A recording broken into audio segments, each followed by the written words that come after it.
All right. Thanks everyone for joining us. I'm Troy Lambert, President of Idaho Writers Guild, and I'm here with Nick Thacker, who will be one of our guests this year. How's it going, Nick? It's going quite well, man. My computer's working, which is a good sign so far. That is fabulous. Well, thank you for joining us. First of all, why don't you just introduce yourself to people that might be attending the conference and tell them a little bit about who you are and what you do. Yeah, absolutely. My name's Nick Thacker, and I am an author first and foremost. I've written about 40 something action adventure thrillers in the style of Clive Cussler and Dan Brown. They're better at it than I am, but I'm getting there. And over the years I've done this, I've also taught authors because I have a marketing background. Before I ever wrote my first book, I was a marketing guy. I built websites, sold all that kind of stuff. And so I've put together all of that nonfiction, if you want to call it that, content into what I call now Book Career in a Year. And that's just a brand where I capture all the courses I've done and the books that I've written and the workbooks that I do. I do live streams for free every Thursday, for example. So all of that stuff lives at Book Career in a Year. I've done other stuff, but those are the big things and probably the reason why I'm talking to you today, Troy. Well, yep, for sure. And I do love your content, and people should definitely check it out. There's a lot of stuff about website building, email list building, all kinds of stuff that's really vital to, well, like we're talking about at the conference, a lifelong author career. But tell us a little more about what you're going to talk to us about dictation and how that impacts your author career. This is kind of funny, and I'll try to tell this story quickly, but it is a good story and it's worth telling. I have sort of tackled dictation multiple times throughout my 10 or 12-year career, meaning it didn't work. I knew that there was light at the end of the tunnel, but I could never quite get there. The process was too weird. I was in the wrong headspace. The writing felt too different. If you're listening, you've probably been down that road before. And I was finally frustrated enough that, the arthritis going in my family and just when I'm on my computer, I'm pulled in so many different directions as well. And so I was like, I need to figure out this dictation thing because I can get in the car and drive around my beautiful state of Colorado and dictate. And at the time I was in Hawaii, same thing, beautiful state of Hawaii, I can dictate. And so I forced myself to develop a practice that's important on how to dictate. And it worked. Now, the reason I have a course on dictation and I'm coming to talk about dictation is I was in the car driving to Texas and I was dictating an entire novel. And my goal was to write 80,000 words in one day. And I accomplished it.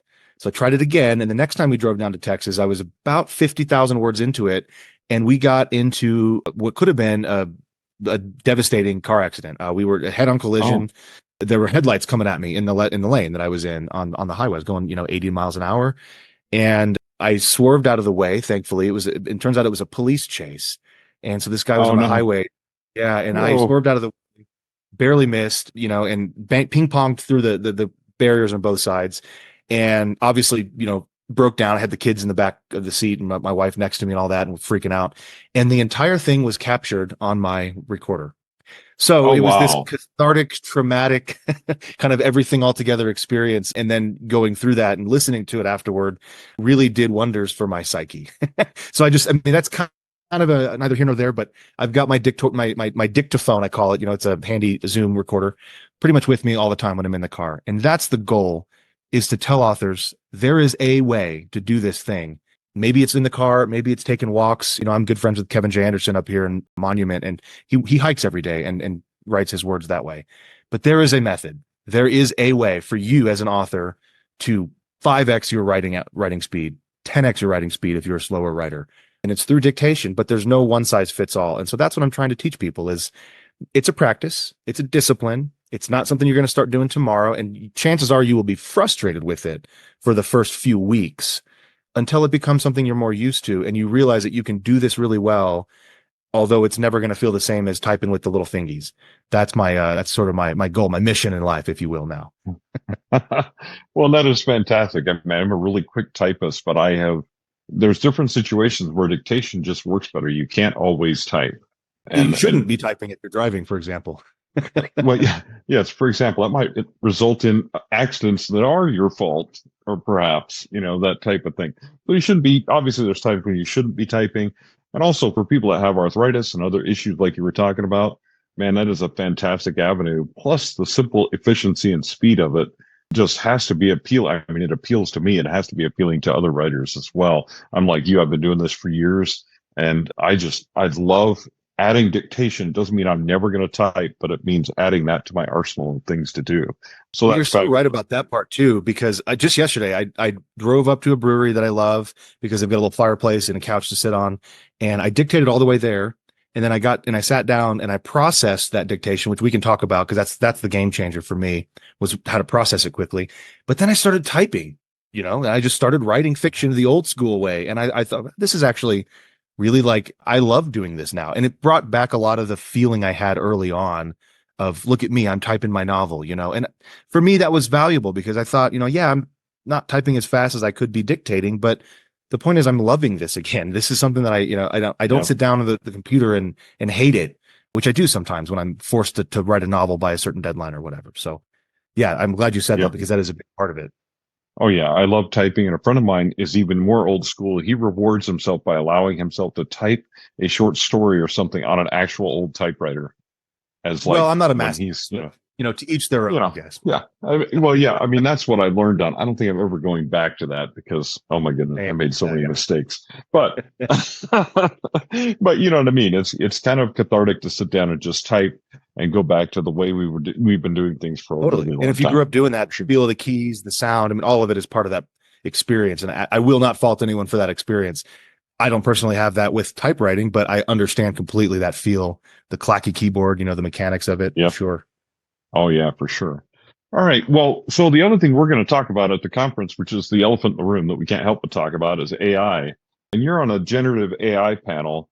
And I've had some experience, and you've talked about using AI for a lot of different things for authors. Actually, and I love your list, by the way, because it's almost the same list of the way I use AI in my author career. So I was like, man, that's brilliant. He's doing exactly the same thing. So tell us a little bit about how you use AI and what you think generative AI really means to authors. Yeah, well, I was just on a panel last week here in town at the Superstars conference, and I opened that part of my talk by saying there is not a piece of my author career that is not touched by AI, or what we call AI. It's worth clarifying that this is neither artificial nor intelligence, but what we call AI is it's Clippy from Microsoft Word, but it's just really, really good, right? And so we use it in all these different ways, and I think part of that passion I have for AI isn't just using it because it can make me faster at what I want to do, which is right. It's really important that I share spread the message. The gospel of truth about this is that this is a tool, and this isn't the enemy. This isn't a bad thing or a good thing. It's a tool, and the way we use that tool is everything. And so, sure, there are ethical concerns and some moral considerations, court cases, things like that we should be following. Absolutely. And I'm not discounting any of that or dismissing any of that, but I'm not a lawyer. I have no interest in law. I just really want to know what the smarter people are talking about and doing about this. But until then, I'm able to use this. There's no illegal, there's nothing illegal about using this stuff. So for me, and again, I'm not trying to dismiss that stuff, but for me, this is a tool that we absolutely can be using. And I would argue should be using, because as writers, there are things that are core to who we are and what we want to do. And usually that's surrounding the thing called writing. Usually writing is the core, is the activity. We're not writers if we don't actually write. Okay. So I'm not going to have a generative text tool say, write me a novel of 40,000 words, because I'm not a writer anymore. So let's just throw that out the window right away. I don't have any expectation that we're going to be doing that in the near future. I certainly don't do it now because I do enjoy the writing process. And as we just talked about, I dictate.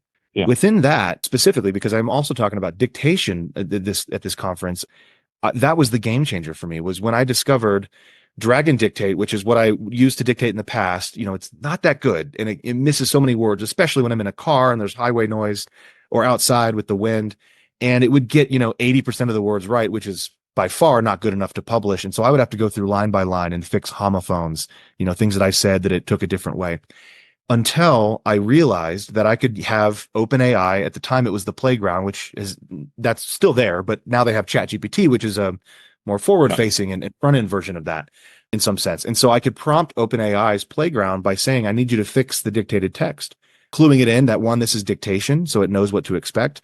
I told it specifically to fix the homophones. Don't change any of the words. Don't change the language. Don't change my writing.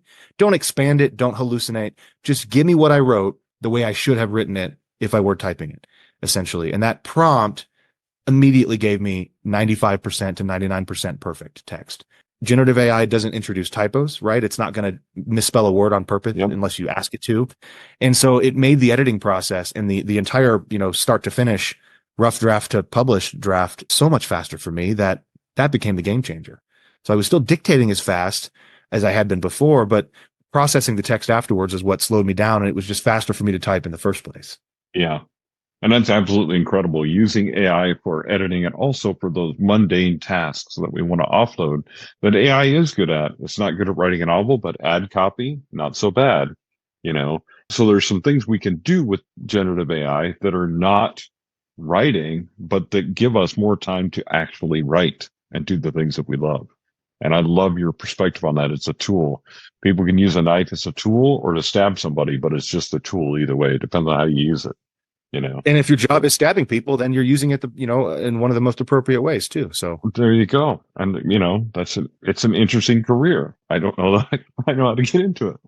Well, that is fantastic. I mean, I think this is going to be a really great panel, but also the beauty of being at our conference is a small conference. You get a chance to talk to the presenters. And so in a lot of ways, I can't wait for you guys to just meet Nick. First of all, he's a really cool guy, really fun guy to hang out with.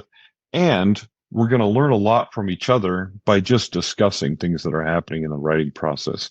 Is there anything else you want to tell people about what's happening at the conference? Are you going to have a vendor booth, anything like that?